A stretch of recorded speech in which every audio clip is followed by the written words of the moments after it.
El Ministerio Conéctate a Jesús, Seminarios Estudiantes, presenta la serie Feliz para Siempre en su cuarto segmento, la Escuela Sabática para Nuevos Creyentes.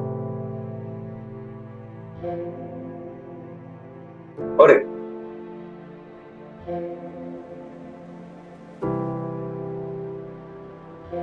Padre nuestro que estás en los cielos, santificado sea tu nombre.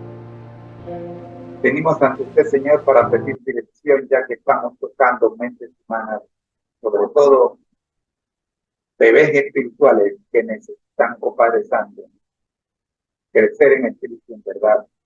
Y no somos los más indicados para eso, pero usted se ha complacido en llamarnos a cumplir esta misión, para lo cual, oh Padre Santo, nos ponemos en tus manos. Sea usted quien hable y no nosotros. Lo hacemos en el nombre del Padre y del Espíritu Santo. Amén. Pero muy buenos días, mis queridos hermanos. Soy su hermano en Cristo, José Moreno, del Ministerio Conéctate. Y hoy nos toca estudiar la lección número 5 del cuarto trimestre de la guía de estudio de Escuela Sabática para Nuevos Creyentes, Marcha por el Poder de la Mente. Estamos hablando del ministerio profético.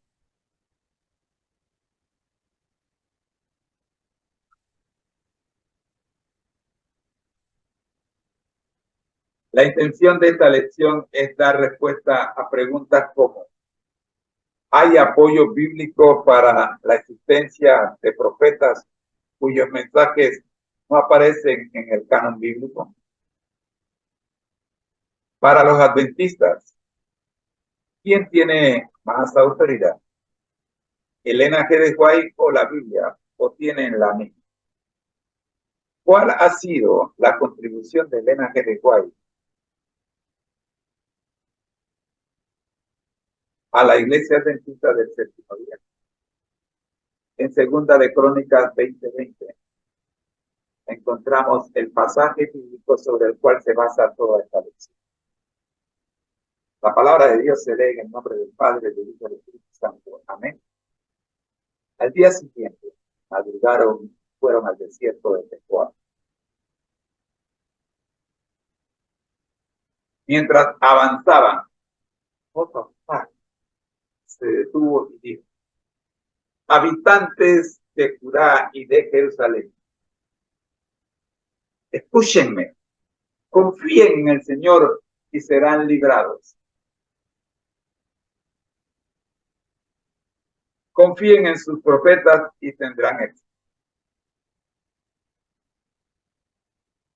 El pueblo de Dios siempre ha sido dirigido proféticamente.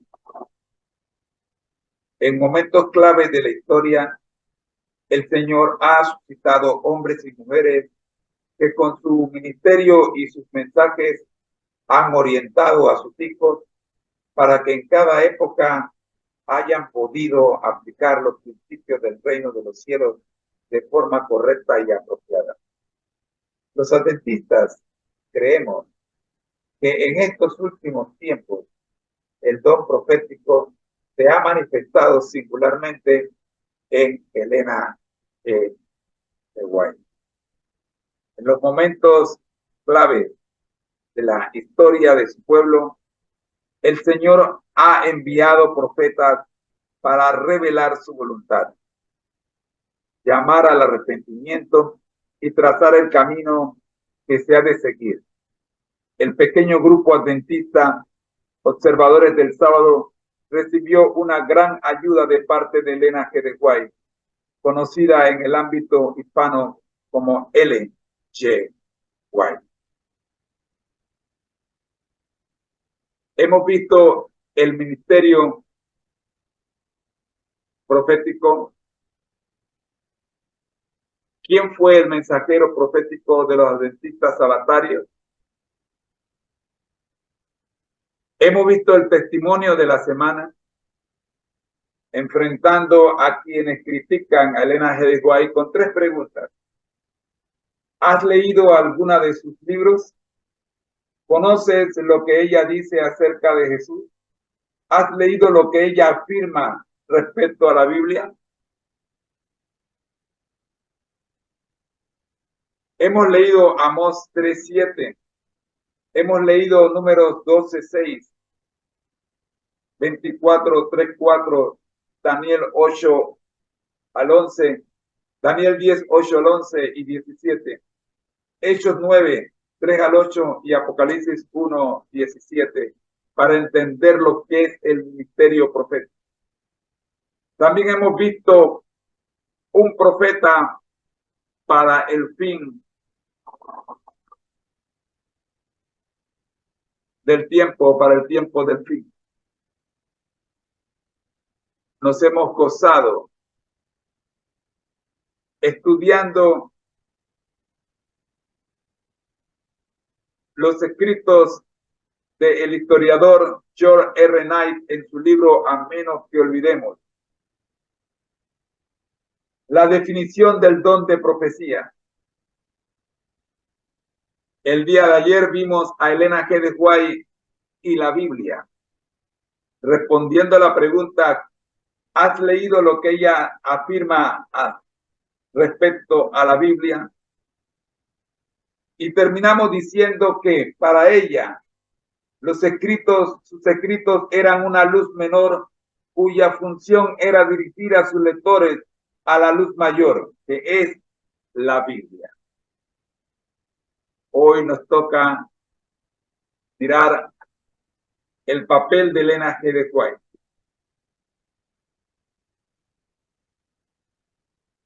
Al hablar del papel de Elena G. de White en la Iglesia Adventista del Séptimo Día, es preciso que lo hagamos dando respuesta a estas importantes preguntas. ¿Fue ella la autora de las doctrinas de la Iglesia? ¿En qué sentido su autoridad profética se relaciona con la autoridad de la Biblia?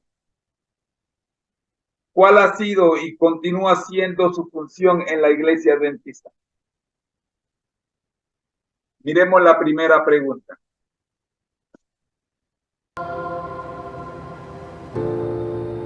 ¿Fue ella la autora de las doctrinas de la Iglesia? El día de hoy reiniciamos el estudio de las 28 creencias fundamentales de la Iglesia, registradas en 6 doctrinas. La pregunta es, ¿fue Elena G. de White la autora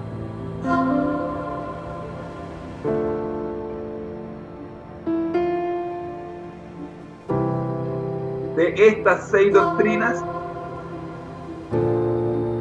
El papel de Elena G. de White en el desarrollo de las doctrinas de la Iglesia Adventista es que sus primeras visiones confirmaron las conclusiones a las que otros adventistas habían llegado luego de un profundo estudio de la Biblia.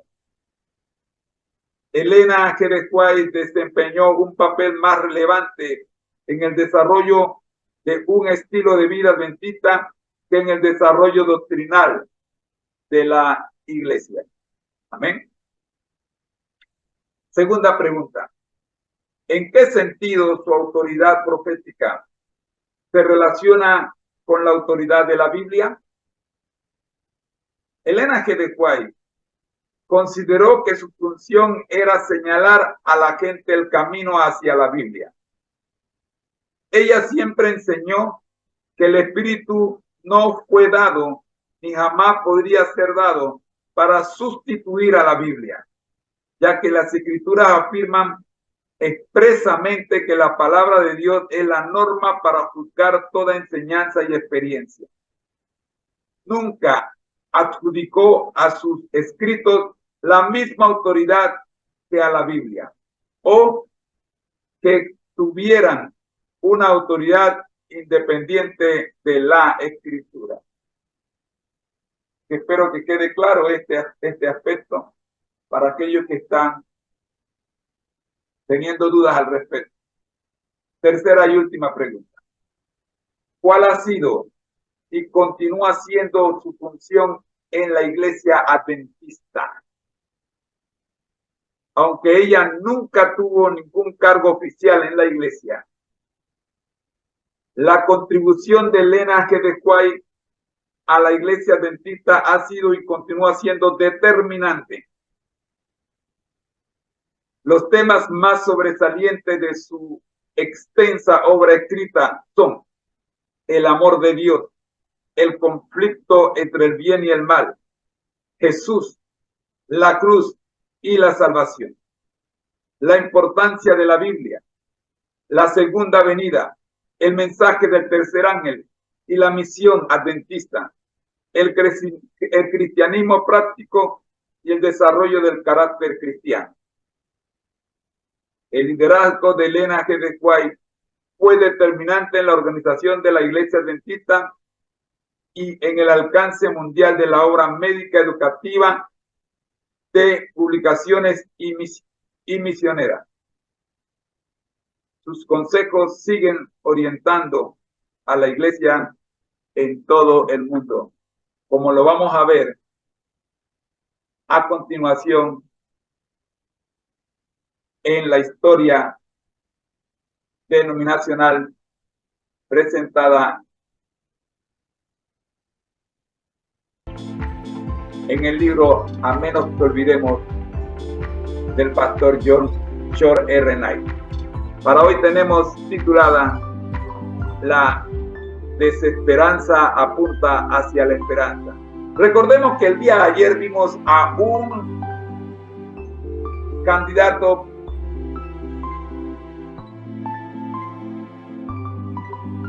poco probable para el ministerio. Y nos referíamos a un jovencito de unos escasos 16, 17 años, lleno de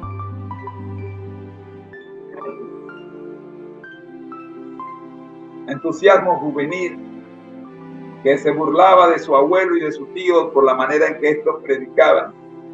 Le hacía mofa, pero que gracias a las instrucciones recibidas de su madre cuando era muy pequeño, la semilla germinó. ¿Y qué fue lo que pasó?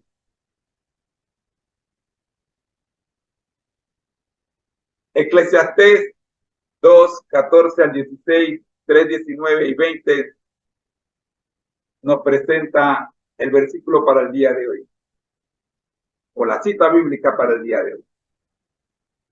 La palabra de Dios se lee en el nombre del Padre, del Hijo y del Espíritu Santo. Amén.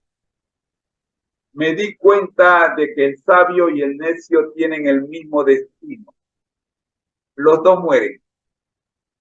Así que me dije, ya que voy a terminar igual que el necio, ¿de qué vale toda mi sabiduría? Nada de eso tiene sentido. Pues tanto el sabio como el necio van a morir. El sabio no se le recordará más que al necio. En los días futuros, ambos serán olvidados. Las personas mueren, terminan en el mismo lugar. Del polvo vienen y del polvo y al polvo vuelven. Tanto.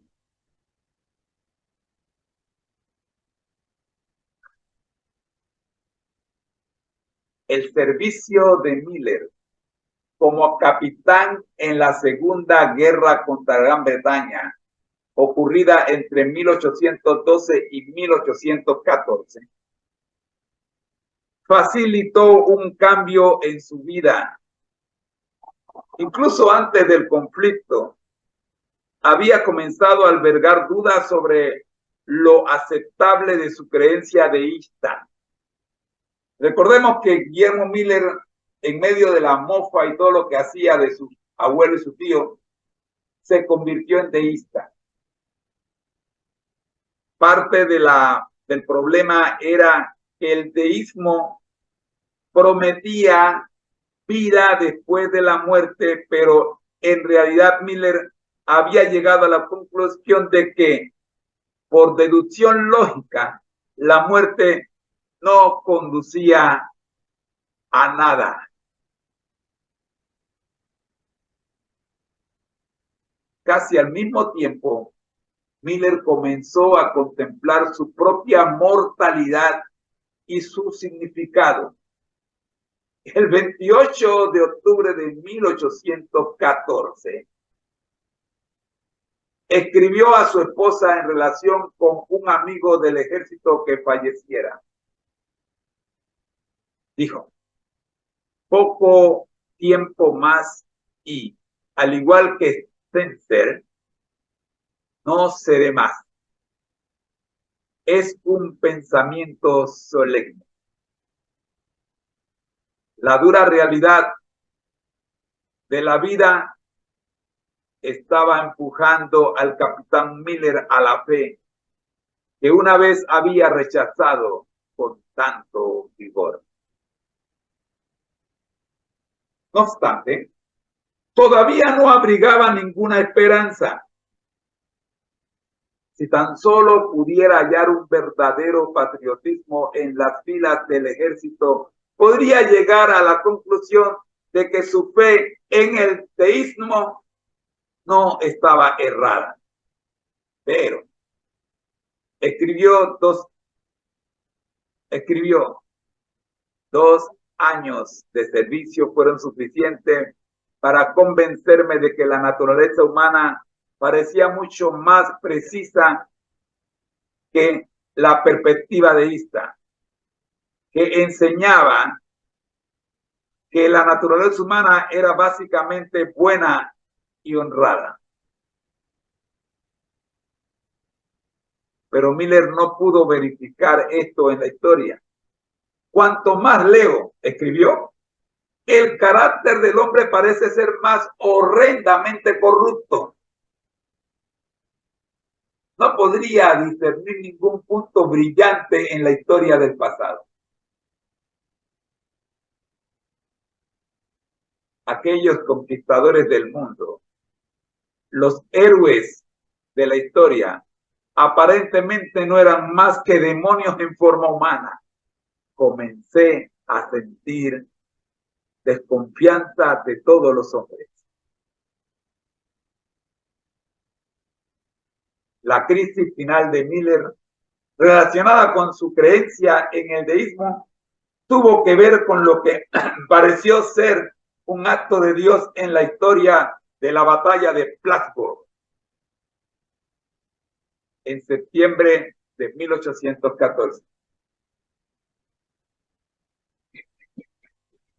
En esa batalla, una apología de un ejército estadounidense venció a una fuerza superior de regulares británicos de primera, algunos de los cuales recientemente habían vencido a Napoleón.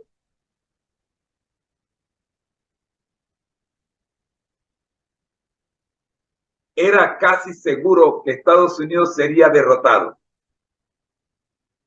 Un resultado tan sorprendente contra esas probabilidades, concluyó Miller, me dio la impresión de que era obra de un poder superior al hombre.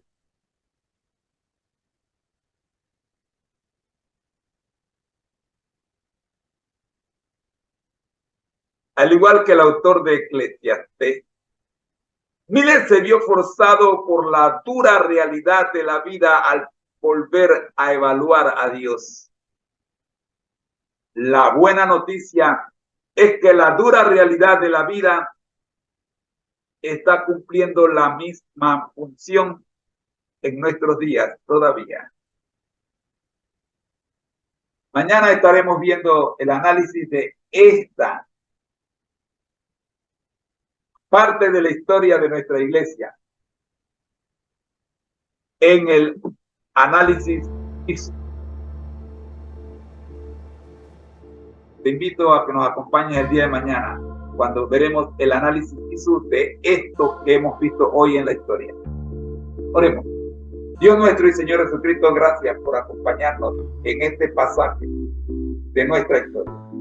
Oramos, buen Dios, porque la experiencia que acabamos de leer de Guillermo Miller tiene muchas lecciones que nos toca a nosotros asimilar. Gracias a tu Espíritu Santo. Oramos en el nombre del Padre, del Hijo y del Espíritu Santo. Amén. Ha sido una producción del Ministerio Conéctate a Jesús, en la voz de su hermano en Cristo, José Moreno. La invitación es para que te quedes con nosotros, que ya viene el segmento Mente, Carácter y Personalidad en el tema central del día de hoy. Ya regreso.